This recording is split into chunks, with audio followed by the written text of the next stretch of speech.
We are now solidly at the end of the growing season of 2025. And so I thought it'd be a good idea to sort of take a look back in the garden at some of the things that worked this year and some of the things that didn't in terms of our plants. Now, 2025 was an odd year for gardening, in my opinion. It's probably one of the driest years in quite a long time. I think even there were some records for how little rain we got here in the United Kingdom, which of course meant a lot of different things for our plants. For example, some of our plants that like to be dry around the garden did really, really well. And others that like to be a bit more moist didn't do so good. So I'm going to be taking a look at sort of, some of the highlights, some of the plants that did really fantastically this year that I would definitely recommend for a year like this, and that I can, safely say are going to be great going forward. And some that perhaps, I'm not as impressed with, that maybe I hope will do better in the future. So let's take a look. So as I mentioned, it was a very, very dry year, which meant that a lot of the perennials that like drought conditions did fantastically. For example, these perovskias, the Salvia yangi, I believe it's called, Blue Spire, they did fantastically. They loved it so much. They barely needed any water. They just did so well in these conditions, which was really great. We've also got things like yarrow, which, you just see growing out in random fields and meadows because they need barely any care. You can just neglect them. They did fantastically as well. Lots of the things in my prairie border did really good that just don't mind drought conditions. Things like the echinops, which have all turned into these beautiful seeds now. Rudbeckia. We also have verbenas, agastache, echinaceas, those sorts of things that like droughts did really, really well this year. And I'm so impressed with them. And I'm hoping that because they did so well this first year for a lot of them in my garden, that means in future years they'll be a bit stronger. And even if we do have a wetter sort of summer or winter, they will be able to handle it a bit better because they've kind of grown. So those things are all really great that I'm super happy with. And I can't complain at all about the amount of flowers. Obviously, looking at it now, a lot of things are sort of dead, but even from the seed heads, you can tell, and you look back on some of my old garden tours throughout the year, this was absolutely filled with flowers. There was no complaint when it comes to the amount of blooms on all these plants. Even though it was dry and I had to keep on top of watering a bit more, I had no complaints in terms of that.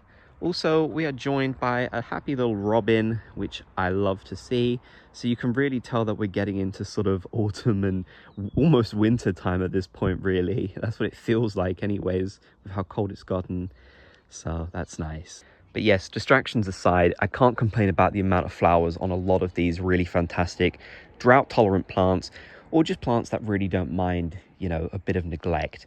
They had a fantastic time.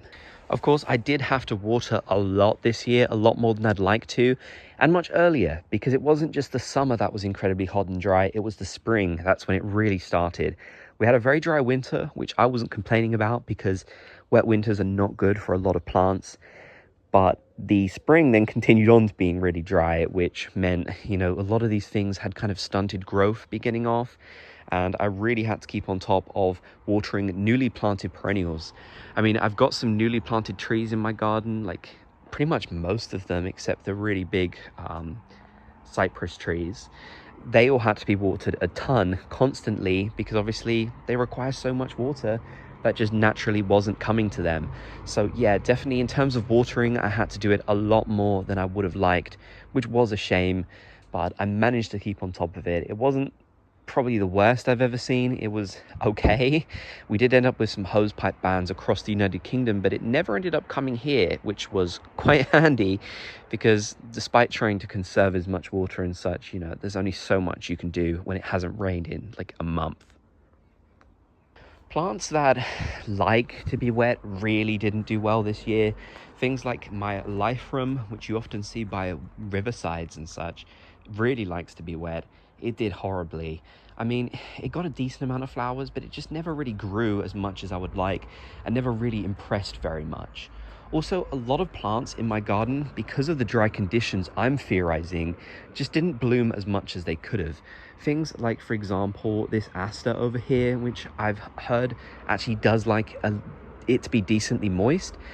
just got lots of random clumps of flowers, but never flowered consistently all throughout. And the best example of this in the entire garden, which I'm sorry, I can't complain about enough this year, is my dahlias. Now that it's been raining, there's a few flowers on them, but of course, we're obviously right at the end of the year, so it's not going to see much more. So dahlias were by far the worst and most disappointing thing in my garden this year. Because it rained so little, and I've got most of them in pots, they did horribly. They really did not do good. These things like to be moist, and they don't really like it to dry out.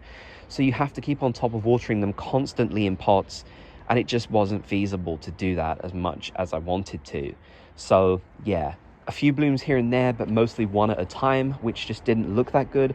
And even now that it's been raining, I think it's just too late for them to really go crazy, which makes me so sad. I'm really hoping that next year it'll be a bit better for them, and maybe I can do some things to mitigate what happened, because yeah, I will admit it was definitely disappointing what happened with the dahlias. Now, one thing that is great that I'm going to mention with these dahlias here is you can see they've got a few slug bites on them now, but slugs were pretty much a non-existent thing throughout all of 2025 here in the UK. Even the RHS mentioned that. They made an article about how slugs really didn't have a good time this year because of how dry it was, which I'm sorry to say, you know, I love insects and critters, but yes, thank you. I'm sorry, but slugs love to kill all the plants in the garden before they can even get started. So of course, I'm glad they didn't have a good time. Sorry, but I'm not sorry. And yeah, that meant fantastic things for a lot of plants like dahlias and things in pots. Even just generally things in the ground just didn't get eaten by slugs, which helped them so much. It meant that so many things were able to actually grow rather than getting nipped in the bud. A really fantastic example of this, which I'm going to zoom into, is my hostas. If you have hostas, you know how much slugs absolutely love them. Yet look at these right now. We're in autumn and not a single bite on them. You know, as the saying goes, one all me, 0 to the slugs, because they did horribly this year.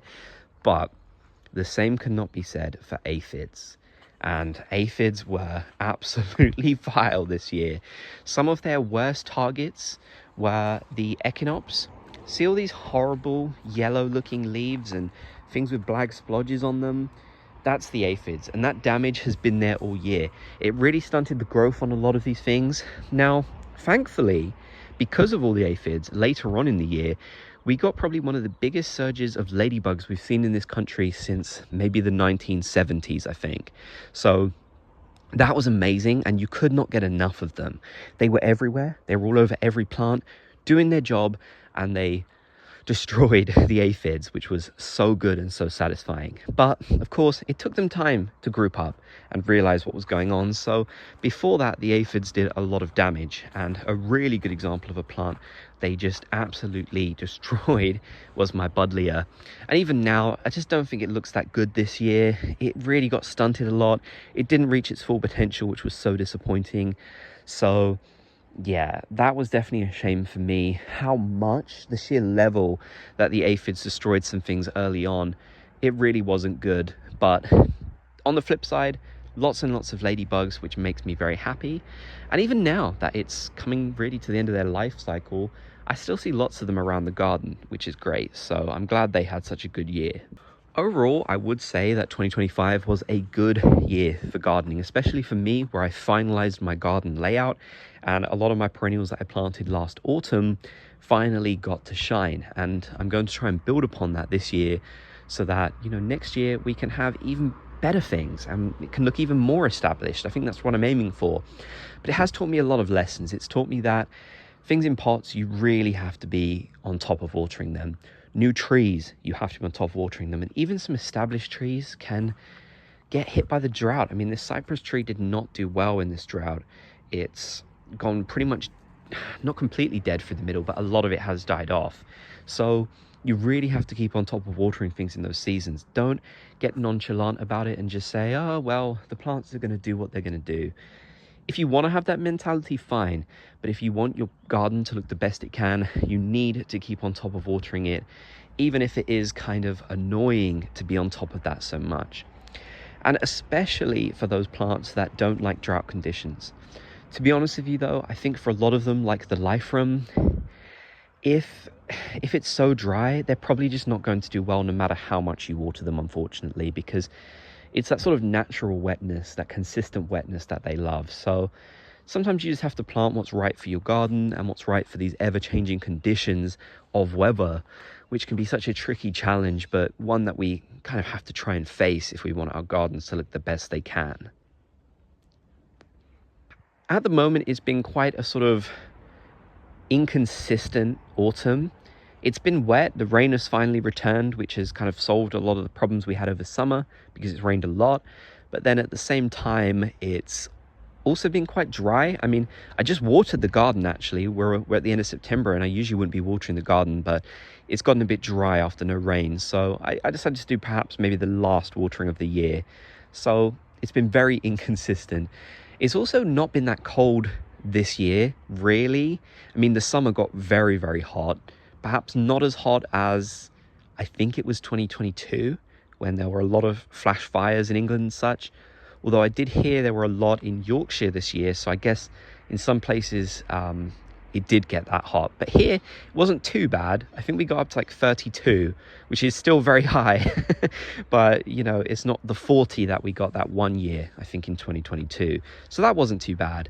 But yeah, autumn has definitely proven to be a lot warmer than I was expecting. Last year we had our first frost on October the 12th. Looking ahead at the weather forecast now, it doesn't seem like we're going to get that first frost until probably the end of October maybe, which is actually very exciting because obviously there's still a lot of perennials in my garden that are in flower, and as soon as that frost happens, they're done. So, you know, I'll take it as late as possible, but it really does make me wonder what type of winter we're going to have here.